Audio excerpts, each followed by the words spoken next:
Number 5. Robert Liston. I figured I'd start with Robert Liston since he's a bit of an outlier on this list, because unlike the other ones, I don't know if he was truly evil, but he just enjoyed life much differently than the rest of us. You see, Robert Liston was a Scottish surgeon in the 19th century who had a pretty notable reputation. He was the fastest blade in the West End. He boasted that no one could slice and dice faster than he could if the legends about him are to be believed. He was allegedly able to perform a full amputation of a limb in 3 minutes, only losing 1 out of every 10 patients, which honestly, all things considered, is actually a pretty impressive feat, if not an absolutely terrifying one to think about. Liston didn't really have bedside manner to speak of though, and he would take a glee in his work that kind of bordered on sadism. He wasn't a mad scientist plotting world domination, but he was a particularly odd fellow who really reveled in how good he was at removing people's limbs. Everybody's got a hobby, everybody's got something that makes them happy. One particularly grisly anecdote says he once severed a leg in under 30 seconds and gleefully laughed to his crowd of spectators, "Time me, boys!" So evil? I don't know, maybe not. Questionable? Absolutely. Would I hang out with this guy? Probably not while he was working. The issue with Liston is that while he definitely had speed, and no one could argue that, accuracy was not always his strongest suit. Frequently, his rush work would result in his patients having unnecessary complications and conditions such as dying. Perhaps unsurprisingly, Liston has the world's only surgery with a 300% mortality rate. In one occasion, he was working so quickly and carelessly that he amputated his assistant's own fingers off while attempting to sever a leg. And as he was doing this, he swung the knife backwards and ended up hitting a spectator who fainted out of shock. The patient, the assistant, and the spectator all died a few days later, leading to the only surgery that managed to lead to the death of 3 people. That's an impressive record, if nothing else. And my friends, if you'd like to hear more freaky stories, true crime, cryptid sightings, UFO conspiracies, and just about everything scary under the sun and above it, why don't you give Top 5 Scary a subscribe for the best scary content on the net, and keep on screaming. Alright, moving on. Number 4, Jose Delgado. Do you think you could control a bull? I definitely don't. But Jose Delgado believed he could. He was a controversial researcher who believed that the best way to get an animal to behave was not by training it or teaching it a trick and giving it a treat every time it does the trick right, but to implant a series of electrodes into an animal's brain to be able to manually control it with a series of electroshocks. To make a lot of very complicated neuroscience comically short in layman's terms, he was creating remote control monkeys. And do you kind of want one now? Because I kind of want one. Delgado signed on to Yale University sometime in the 1950s, where he set up his little shop in a lab tinkering with all sorts of fun electronic experiments and gizmos to research new methods of control. Oftentimes it was literally the flip of a switch that would alter the mood of a creature. The thing is, as scary as what he did, the results he was getting were unbelievable, stuff straight out of sci-fi. He was able to train monkeys by stimulating the parts of their brain that would activate aggression, and he would teach them how to manipulate other monkeys that were threatening them by flipping the switches of their aggression. It's nuts. Did you watch Westworld? I know you probably watched the first season at least. I've seen the viewership numbers. You know how in that show they could use those little tablets to open up like a cowboy robot's personality and alter all those stats like aggression, romance, bravery, etc, etc. Well, that's kind of what Delgado was doing, only on chimps instead of Evan Rachel Wood. One controversial experiment involved generating a painful sensation in a chimp's brain every time it produced a particular brain signal, which eventually led to the chimp learning not to think like that. Woof. Delgado's most infamous trial though was the one I mentioned at the beginning, stopping a bull in its tracks. He stood in front of a bull and, like the matadors of legend, stared it down and used a shortwave radio and a series of electrodes to freeze it in place. Johnny Knoxville would have loved that. Now, despite the controversial nature of his work, which inspired quite a good amount of debate and discussion about ethics, Delgado maintained up until his dying day that the work he was doing was for the benefit of mankind. He wasn't trying to develop mind control, nor did he see his experiments as a way to influence people, but rather he saw his work as a way to overcome mental illness eventually, and cure brain disorders, and also probably save the lives of a lot of bullfighters. Number 3, Giovanni Aldini. So I don't want to spoil too much about this guy right away, but all I'll say is that Giovanni Aldini would end up being the source of inspiration for the character of Victor Frankenstein from Mary Shelley's famous sci-fi novel. So you can probably sort of guess what kind of things this guy was gonna get up to without even having to listen to the next 2 minutes, but I'm sure you're very curious, so I'll explain it to you in great detail anyway. As a young boy, Giovanni was fascinated by his uncle, who was also a physician, and would watch him perform strange experiments. His uncle had an interest in reanimating the dead to see if it was possible to restore vigor to an animal that had passed, and he primarily tested on frogs, where he would attach electrical currents to them. These events, unsurprisingly, would very profoundly affect Giovanni, who sought out to recreate what his uncle had started, only on a much bigger target. It's man if you couldn't figure that out by now. As he grew older, Giovanni followed in his uncle's footsteps, zapping frog corpses, moving up to trying to reanimate a bull's head, until ultimately earning his place in mad science history when he started to begin his trials on humans. He sourced his bodies from executed prisoners, thinking, hey, they're done with them, I might as well use them. Trouble was that Italy tended to prefer execution methods that involved the head and the body going in separate directions, although Giovanni made use of this as well. He discovered that with an electric current he could make a patient's face contort, and this was on a head detached from a body. There's a terrifying mental image for you for the day. It was then, when he started sourcing prisoners' bodies from England, that he started to inch closer and closer to that goal of reanimation. He asked for a body as fresh as possible, and he got one George Foster, not the one who played for the Reds though. Attaching probes to this body, astoundingly, he got the man to open an eye, shake his jaw, and seemingly take a breath. This would end up being his last experiment, however, and he deemed the experiment a failure because the thing didn't sprung to life Frankenstein style. Chin up! I bet you'd love to know that your legacy was inspiring one of the most famous horror stories ever about a lunatic doctor who electrifies a corpse. Number 2. Albert Krigman. Now I feel like it bears mentioning before I even talk about all the twisted weird stuff that he did to earn his place in this list of evil scientists that Krigman just sounds like an evil scientist name, does it not? Like if you were writing a movie script, Krigman would be the stand-in name for your evil scientist before you could come up with a better one. Anyway, I digress. Dr. Albert Krigman was a dermatologist who was commissioned by Dow Jones and the US Army to research the effects of chemical compounds on human skin. Oh, yep, this is not going anywhere good. It goes without saying, but like he wasn't checking for Head and Shoulders 3-in-1 conditioner. Krigman was offered a modest lump sum of 10 grand in grant money to research, and he set up shop right away in Holmesburg Prison in Philadelphia, where he got a near endless supply of test subjects, or victims, to experiment on with very little regard for their safety or hygiene. It was documented that the experiments at Holmesburg Prison included hair transplants, implantation of foreign bodies, burns and radiation of the skin, exposure to dioxin, application and ingestion of toxic and near lethal doses of acne medicine, and the yanking of fingernails. Ugh. I completely understand if you need a moment to just kind of catch yourself. And editors, I'm so sorry for the pictures you guys are looking at for this video.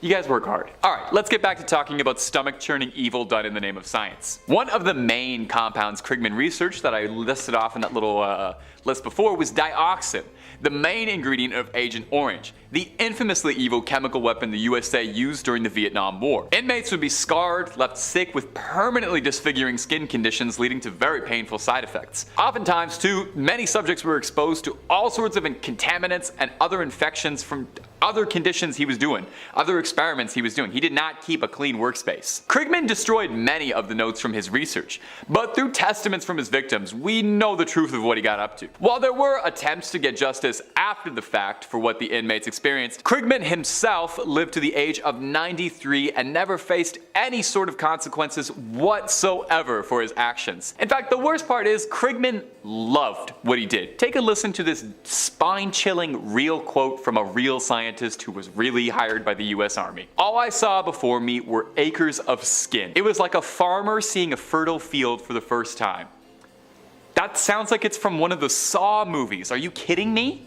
Okay, moving on. Somehow there's a guy who tops this. And finally, number 1, Sidney Gottlieb. Unlike the other scientists on this list, where I would offer a little bit of leeway onto whether or not you could truly consider them to be vile and evil outright, or just, you know, a bit Morally flexible in the name of progress, I actually feel very decent taking a stance and saying Sidney Gottlieb was pure evil. Gottlieb was an American chemist and spy master who helmed the CIA's infamous MK Ultra program. Surely, if you've watched even 2 videos featuring me, you have heard me yell like a lunatic about the MK Ultra program. The CIA's very real, very well documented, very traceable mind control program that they were very really researching in the 60s and 70s. And this lovely son of a gun was behind most of it. Gottlieb is about as close to the pop culture definition of an evil scientist as you can get. He believed that there was a way to influence the human mind to ensure global domination for the United States. At the height of the Cold War, the CIA believed that China and Russia had advancements in mind control technology and they needed to catch up. Gottlieb was commissioned to run a series of experiments. Initially, the goal was to develop a truth serum. Gottlieb would experiment with just about every single illegal illicit substance you could on humans, most of the time without them knowing what he was doing. He tested on volunteers, prisoners, homeless,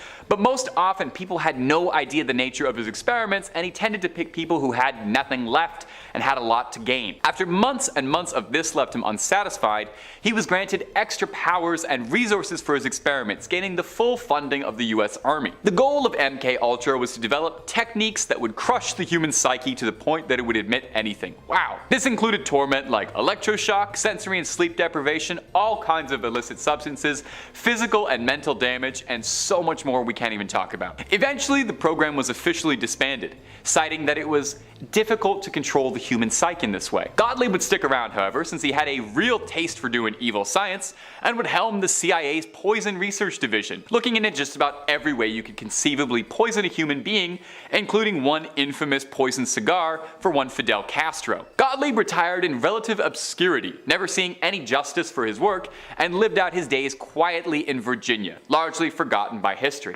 Well, not by me. Sorry, if you're the real life inspiration for Papa on Stranger Things, you're gonna be the #1 evil scientist on this list. Coming in at number 5, Crank, The City of Lost Children.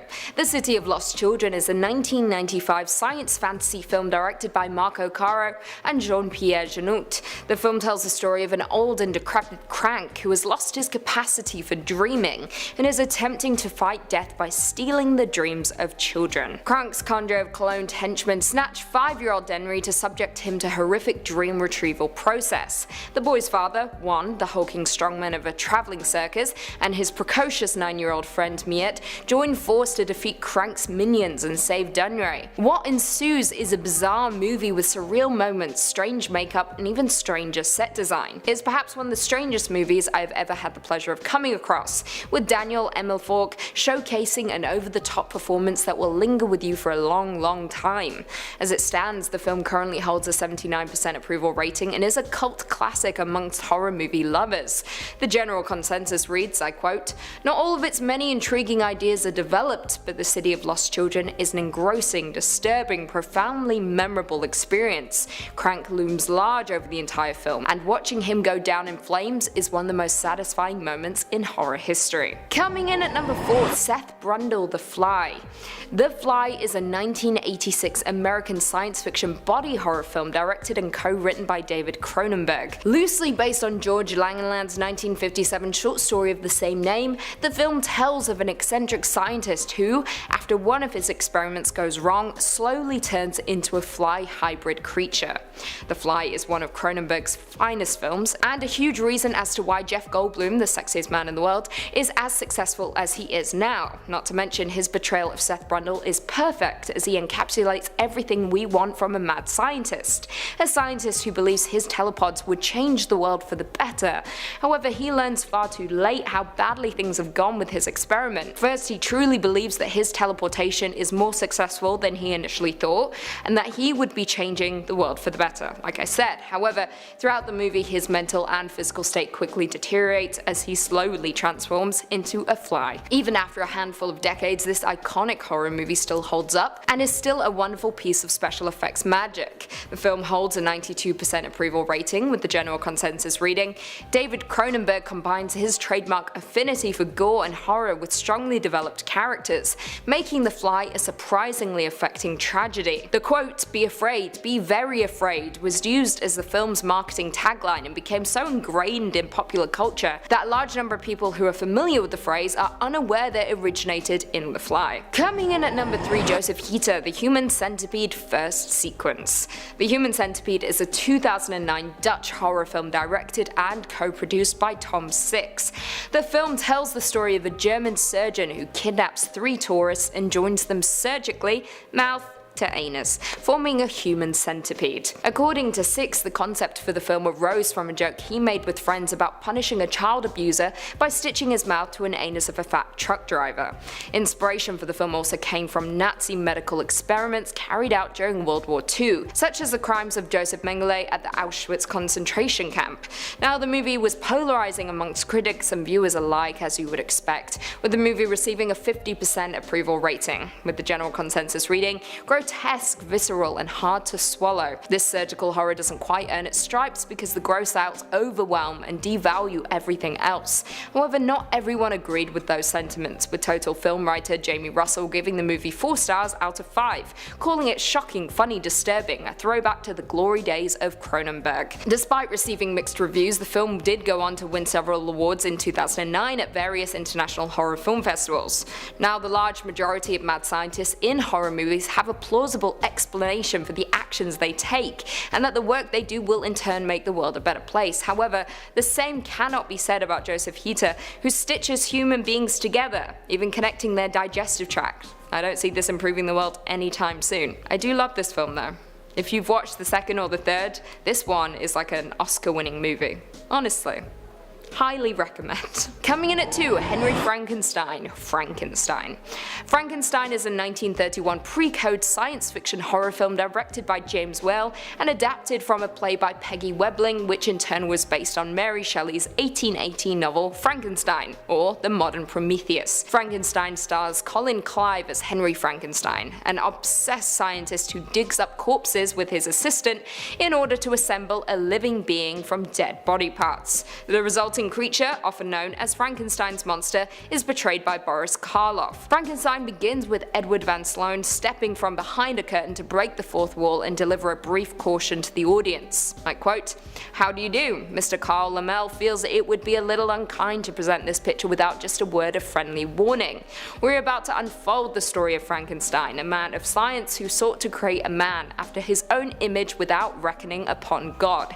It is one of the strangest tales ever told. It deals with the 2 great mysteries of creation, life and death. I think it will thrill you, it may shock you, it might even horrify you. So if any of you feel that you do not care to subject your nerves to such a strain, now's your chance to, well, we warned you." Now, a fun fact for you horror lovers, his name is Henry. Victor was his name in Mary Shelley's book. However, the black and white film features Colin Clive as Henry Frankenstein, a maddening character with wide-eyed intensity. The film is a slow build-up of suspense with a lasting legacy almost 100 years later. And finally, coming in at number 1, Dean Armitage, Get Out. Get Out is a 2017 American horror film written and directed by Jordan Peele in his directorial debut. The film follows Chris Washington, a young African-American man who uncovers a disturbing secret when he meets the family of his white girlfriend Rose Armitage.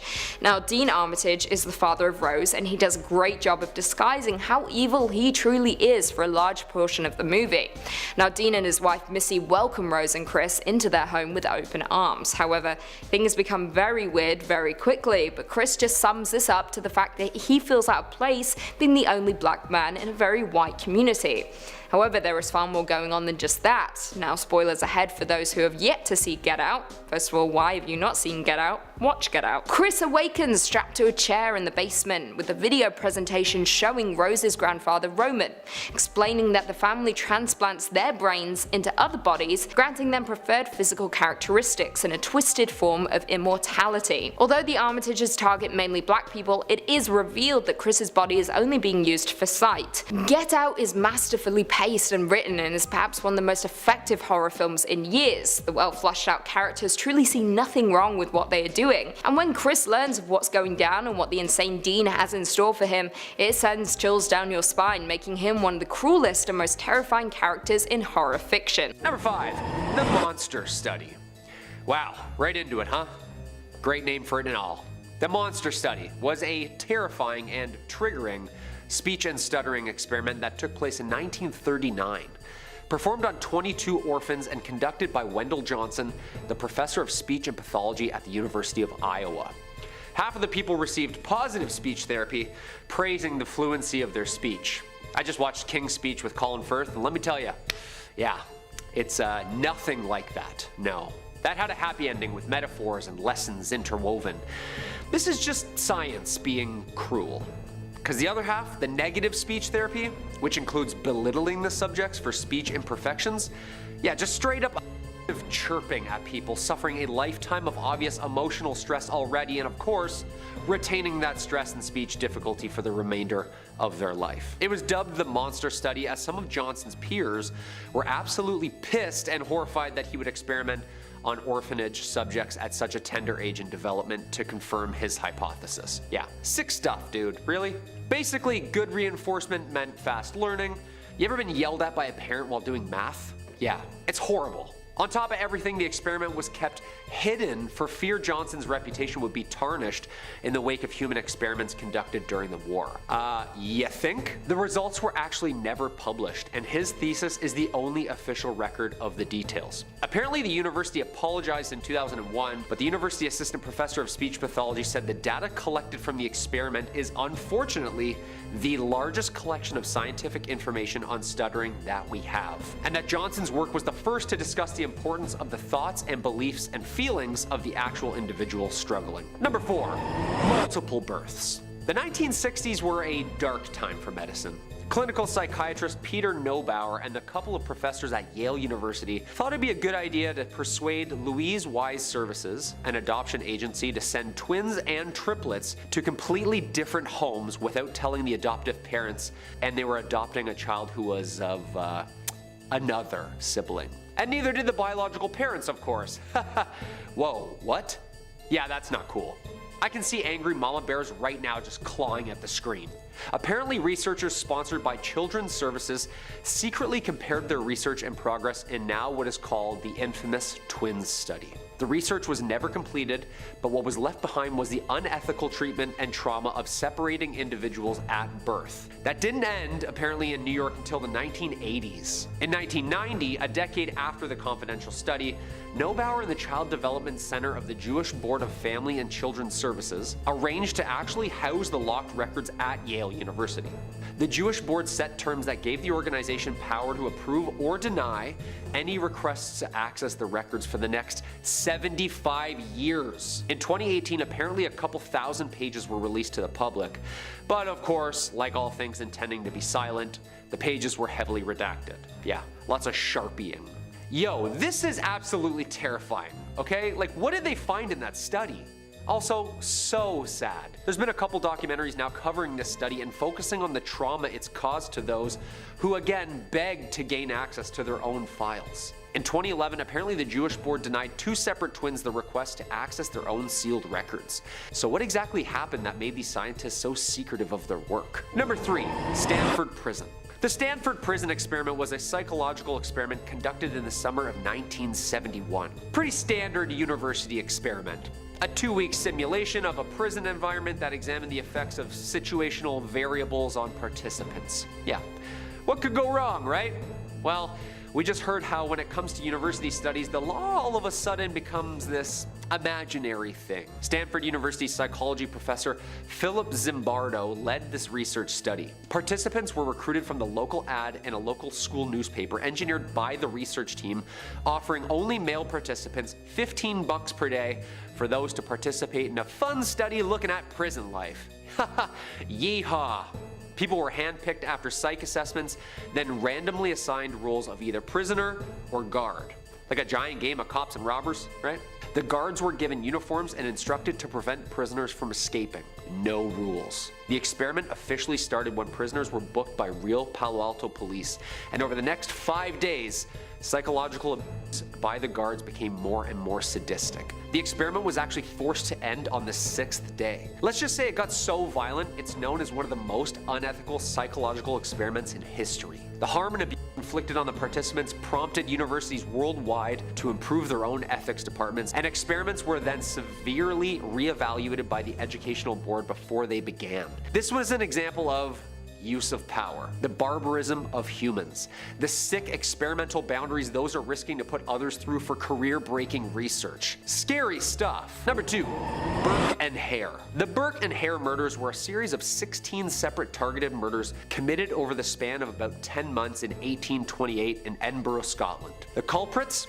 You guessed it, William Burke and William Hare. These two were so rotten, they actually dug up and sold corpses to surgeons like Robert Knox for dissection. You see, Edinburgh was the leading city of anatomical study in the 1800s, and all that research demanded a ton of cadavers to experiment on. Due to the rapid shortage of cadavers to do research on, hence the time of medicine, grave digging became a huge issue. Scottish law required that all corpses used for medical research shall only come from deceased prisoners or sick houses. Okay, and cue organized crime. This led body snatching to become a huge thing. I mean, easy and plentiful to make a quick buck, right? But to make sure graves were left untouched, mort safes and gates were put up in cemeteries to act as almost like bear traps on top of the graves. Of course, this is where our gentlemen come into this. The men, instead, decided to go on a rampage, taking fresh and very alive victims' bodies right then and there.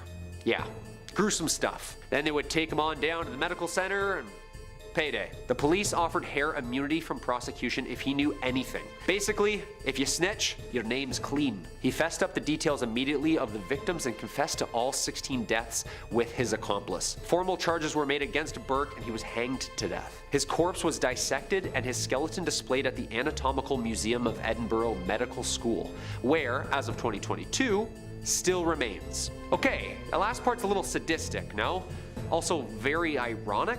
Number 1, Jose Delgado. Rodriguez Delgado's research was cutting edge for his time. It was centered on the use of electrical signals to invoke responses in the brain. This is like way before Neuralink and scientists were trying to microchip us for like Interac and stuff. It was the early 40s.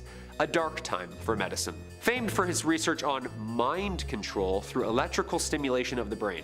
His earliest work was actually with cats, but of course, if you haven't guessed, he later experimented with monkeys and then, eventually, humans. Specifically, psychiatric patients. Delgado's work was centered around a certain invention he coined the stimoceiver, a radio which joined the stimulator of brainwaves with a receiver.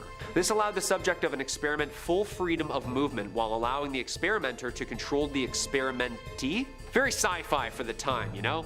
Basically the math behind putting a giant antenna in your head, but it's inside your head. The stimoceiver was used to stimulate emotions and control the person's behavior. Stimulation on different points in the amygdala in 4 patients produced a variety of effects including deep concentration, odd feelings, and colorful visions. Okay, no, not so bad so far. Delgado could not only elicit emotions, he could also elicit tons of movement.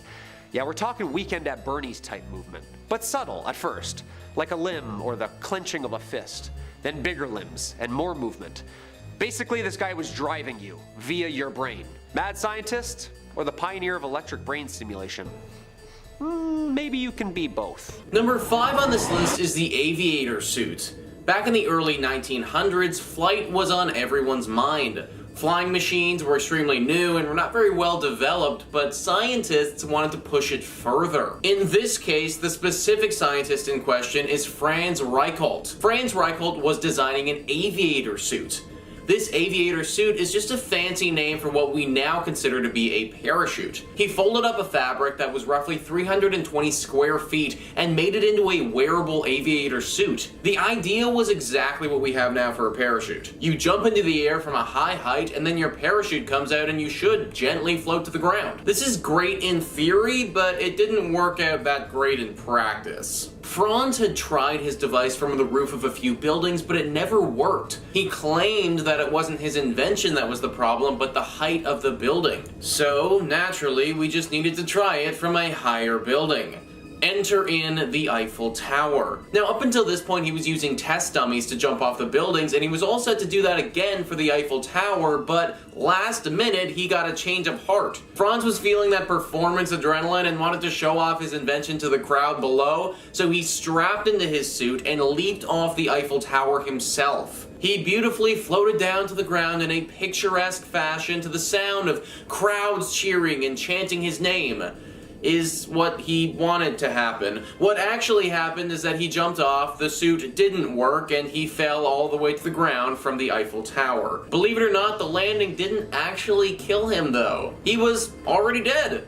Franz had a heart attack before he hit the ground when he realized his suit wasn't gonna work. Number 4 on this list is Australia's mustard gas experiment. One would think that testing a deadly poisonous gas on people would be kind of a silly and dangerous thing to do, but that's exactly what happened in this science experiment. Top 10s writes, Queensland, Australia set the stage for some awful chemical weapons testing on human subjects. The year 1942 brought Australia into the thick of World War II. Hostilities when Japanese aggression brought more questions than answers about how mustard gas might behave and deliver harm in a tropical climate. The chemical weapon had already been deployed against China by Japan, sparking fears that Australia was next in line. To investigate, human experiments using a gas chamber which was moved from Townsville, Australia to Melbourne on a 3-ton truck were conducted. The trouble is, the danger of mustard gas exposure was underestimated. Over the 3 years to follow, a range of secret tests were done. The research included gas chamber tests involving volunteers who were Australian Armed Forces recruits who apparently did not fully understand the degree of potential harm to which they were getting themselves into. The tropical conditions quadrupled the effects of mustard gas, leaving many with nasty injuries. At Innisfail, volunteers tested how long they could carry on their duties while exposed to burning mustard gas, while 1944 experiments on Northbrook Island saw volunteers dropping into trenches after the island was doused with the deadly substance. Imagine literally joining the army to help your country fight, and then your own country, who you've decided to risk your life for, uses you as a test dummy with mustard gas. These were new recruits who had no idea what was going on, but were just trying to help their country, and then bam! Australia drops a bunch of mustard gas on them and wonders why a lot of them got permanently injured. This one was one of two things. It was either pure stupidity from the Australian government, or it was pure cruelty. Both are bad considering these are the people who run the country making these decisions. Either way, as you can all imagine, the experiment proved that mustard gas is still very dangerous. Number 3 on this list is Frankenstein. Alright, so I know, Frankenstein is a fictional experiment and everything else on this list actually happened, but when it comes to science experiments going wrong, Frankenstein has kind of definitely set the mark here. Frankenstein is the classic novel written by Mary Shelley back in 1818, where a young scientist named Victor Frankenstein decides to organize a science experiment that goes horribly wrong. Well, initially, the experiment actually goes horribly right. We all know the classic line, "It's alive," because the experiment did actually work and the monster did actually come alive. There have been multiple adaptations of this story over the years, with some stories talking about how this monster attacked the village below and incited a mob, but in the original story, the monster actually strangled Victor's future wife. Attacking a village, strangling Victor's lover, neither of these outcomes are good, so ultimately I think it's safe to say that this experiment didn't go as planned. Number 2 on this list is the Stanford prison experiment. This was a psychological science experiment that is often considered one of the worst in history. The study was done in 1971 and was meant to be a 2-week simulation of prison. It was run by Stanford professor Philip Zimbardo and went horribly wrong. Wikipedia says participants were recruited from the local community with an ad in the newspapers offering $15 per day to male students who wanted to participate in a psychological study of prison life. Volunteers were chosen after assessments of psychological stability and then randomly assigned to being prisoners or prison guards. Critics have questioned the validity of these methods. Those volunteers selected to be guards were given uniforms specifically to de-individuate them and instructed to prevent prisoners from escaping. The experiment officially started when prisoners were arrested by real Palo Alto police. Over the following 5 days, psychological abuse on the prisoners by the guards became increasingly brutal. After Christina Maslach visited to evaluate the conditions, she was so upset to see how study participants were behaving that she confronted Zimbardo. He ended the experiment on the 6th day. Like the Milgram experiment, SPE has been referenced and critiqued as one of the most unethical psychology experiments in history. The harm inflicted on the participants prompted universities worldwide to improve their ethics requirements for human subject experiments. Other researchers have found it difficult to reproduce the study, especially given those constraints. It truly was extremely brutal, and the fact that it went on for as long as it did is kind of crazy. Many of the people that participated here had long-lasting effects, and this incident changed their lives forever. All for $15 a day, just so this sick professor could see that prison ultimately really sucks. And finally, number 1 on this list is Unit 731. Unit 731 was absolutely terrifying and not a group that you wanted to be associated with at all. Basically, this was a group that conducted multiple science experiments on civilians. They were around from the 1930s to the 1940s in the Japanese army. They were led by General Shiro Ishii and were responsible for killing potentially over 200,000 people. These deaths were sometimes purposeful, but mainly they were just a byproduct of the horrible experiments that they were performing. Live Science says numerous diseases were studied in order to determine their potential use in warfare. Among them were plague, anthrax, dysentery, typhoid, paratyphoid, and chlorella, according to a paper by Dr. Robert K.D. Peterson for Montana University. Numerous atrocities were committed, including infecting wells with cholera and typhoid and spreading plague-ridden fleas across Chinese cities. According to Peterson, the fleas were dropped in clay bombs, which were dropped at a height of 200 to 300 meters and showed no trace. Prisoners were marched in freezing weather and then experimented on to determine the best treatment for frostbite. Former members of the unit have told media outlets that prisoners were doused with poison gas, put in pressure chambers until their eyes popped out, and even dissected while alive and conscious. After the war, the US government helped keep the experiment secret as part of a plan to make Japan a Cold War ally,